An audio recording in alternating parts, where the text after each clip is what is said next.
Well, a third so-called super team took a L tonight. You know, some people are like, well, what you do think about OKC? But you did one about Golden State. I was gonna do one about OKC. You know, Russell Westbrook had a bad game, and I'm a little concerned about his turnovers, man. I mean, he turns the ball. My one really big criticism of him is that he turns the ball over far too much, man. 14 turnovers in 2 games is too much. Now, I defended him last year because of the fact that he had to take on such just an impossible role for his club. There's such a huge responsibility on the offensive end. There's so many different duties, and for his team, primary scorer, facilitator, rebounder.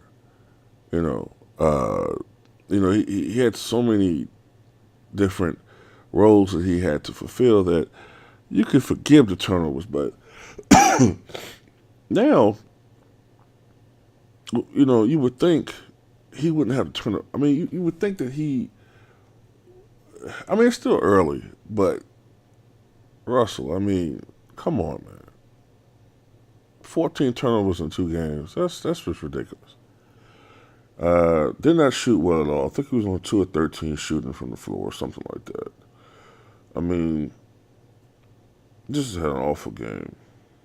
What was it? 2 for 11. 2 for 11.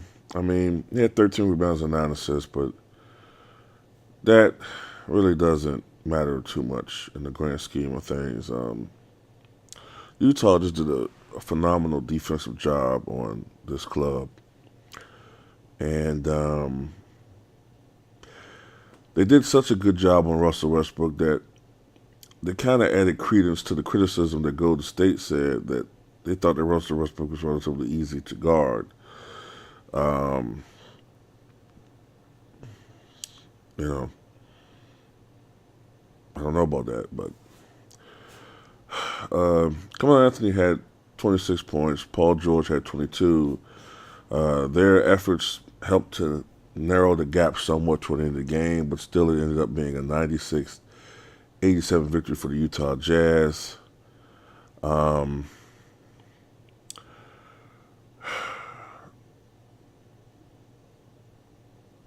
I don't know, just going through some of the comments made by some of the Jazz players.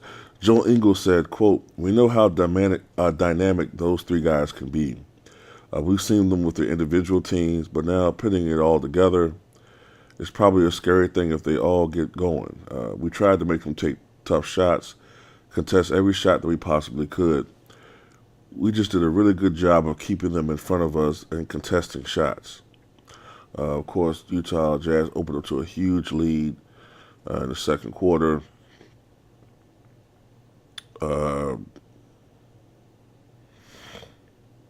Rudy Gobert had 16 points and 13 rebounds for the club. Utah Jazz is a very good defensive team, man. Jazz coach Quinn Snyder said, quote, "We talked about trying to have energy tonight on the second night of a back-to-back. Obviously, we had a really good night, and the score reflected that. The NBA, no matter what you do, is a make or miss league. We were fortunate that they had some shots that didn't fall. When we didn't give them second shots, our defense was pretty solid. That's who we are. That's who we want to be, a defensively minded club."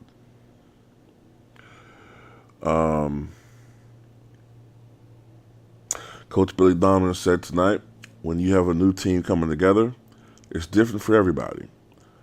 Paul, the way he scored in Indiana, is going to be different here.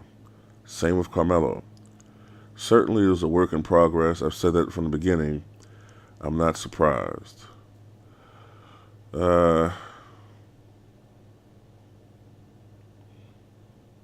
Yeah, I can agree with that. Like with Cleveland, to a lesser extent with Golden State. It's early. You have a lot of new faces. You have a lot of new guys and roles in that accustomed to playing in. You're going to see these struggles. It's early. It's an 82 game season. There's 80 more games to play in a regular season. Oklahoma's going to win more games than they won last year, barring horrific injuries, okay? They're going to win, what did they go, 47-35 last year, I think? They're going to win more than that this year, all right, barring injury. So I wouldn't put too much stock into this. But going to some statements by some of the players, Paul George had this to say. It's different when you're accustomed to being a rhythm guy, having to create offense off the bounce and get yourself in a rhythm off the dribble. Whereas the other night, I was getting a lot of catch and shoots, so that rhythm is going to be a little different now. So just getting prepared for that, all the open opportunities I'll have, and now knowing how teams are going to play and adjust to Russ. It's an adjustment. It's no knock on it. But when you're used to having to create and getting yourself into a rhythm off the bounce, that's how you're used to getting in rhythm on shots. Now you're catching it without having to put it on the ground, and you have to get your feet set ready for shots. It's definitely different. As the season goes on, we should get a lot more comfortable. I like the point that he made about how it's different getting your rhythm off of bouncing the basketball rather than setting your feet. Michael Jordan, I just want to use him as an example. Michael Jordan, when he first began shooting threes in the league, he was not good at shooting set shot threes. Okay? He just wasn't that good at it. He was better shooting that shot off of rhythm, off the dribble.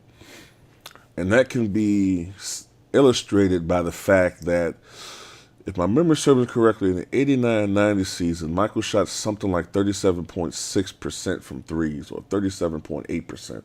I might be a little bit off with the fractions, but he shot something like 37, I think it was 37.8% from three. And that was the first year that he really started playing off the ball, right? And he started working on his outside shot. And he made more three-pointers that season than he had made perhaps in the what was that, 89-90? I think he might have made at least as many or more three-pointers that one season than he had made in his prior 5 seasons in the league. But Michael was a guy who would shoot off of rhythm, off of the dribble. He was used to shooting in that motion. And that's why in that three-point contest, he had a horrible performance because he was not a really good set shot three-point shooter. I think he only had like 5 points in that damn thing. Whereas when he came back out of retirement, while Michael still was very good at shooting from the rhythm from deep, he had improved as a guy who was a catch-and-shoot three-pointer. He was now a good three-point shooter from catch and shoot. As a matter of fact, maybe it was because of the injury to his finger, but I won't even say when he came out of retirement and his Wizard years. No. Let me clarify that. I want to say by the time of his last season with Chicago and his Wizard years, he was a better outside shooter from catch and shoot rather than shooting off the dribble.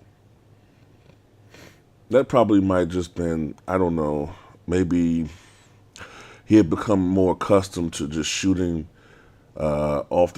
shooting from not handling the ball as much when he came back off of retirement. Pippen and Harper had the ball more, and he was playing more off of them. And with the Wizards, he didn't really handle the ball as much. It could be that aspects of it. But anyway, I'm talking way too much about something else. But Oklahoma City, they'll get it done, man. They'll get her done, I think. But Paul George's comments also apply also to Carmelo Anthony. Probably more so for Carmelo Anthony because he's used to having the ball in his hand so much when he scores.